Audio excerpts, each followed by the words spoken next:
Mark Leibovich is the chief national correspondent for the New York Times Magazine. He has been on the campaign trail following the candidates. Mark, good morning.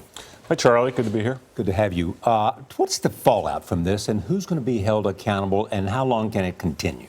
Well, I think over the weekend, Donald Trump seems to be holding more of the account than other people at this point. Although what's interesting is that he has not backed off any of this. He has really He's doubled down? He's doubled down quite a bit. I mean, I think what's a little bit disconcerting is that this could be a bit of a statesman moment for him. And again, he's kind of gone in the other direction. He's become very, very sort of dug in that this is other people's fault. He has no responsibility, and we'll see where it goes. And how long can his opponents say that we will still support the nominee? At some point, can't someone say, look, this is much more than I bargained for, this is a little out of control, yet they're still saying we will support the nominee? It is pretty amazing, and I think part of Does it surprise you?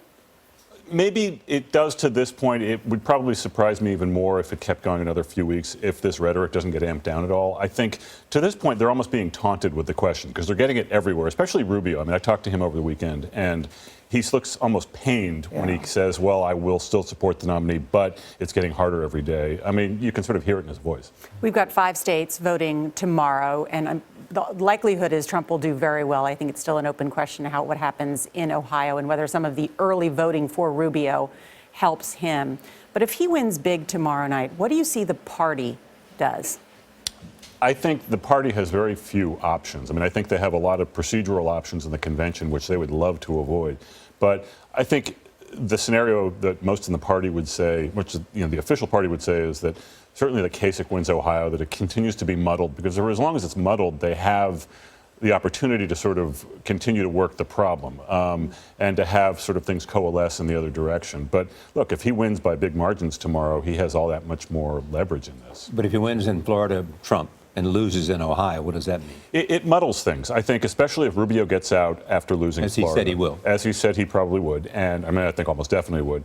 The question is, do Kasich and Cruz continue to split the remaining vote? Because Trump's support is very, very firm. I mean, Trump's support does not seem to dip throughout these things. The question is, it also doesn't grow. So does it also... Does all this violence firm it up, as Gail suggested, or does it at some point cause people to say...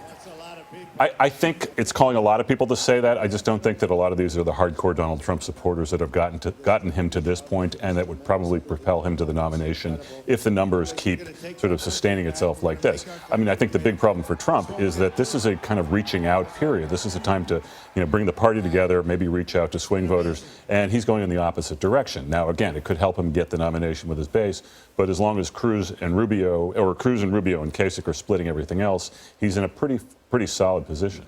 And so far, the violence does not appear to be affecting his campaign. It doesn't. I mean, again, I think it really does dig people in on his behalf, and that helps to some degree. I don't know if this is a calculation, although it does seem very much to be in character for him not to be backing down at all. And I think that's part of the appeal that has brought him here. All right. Thank you, Mark.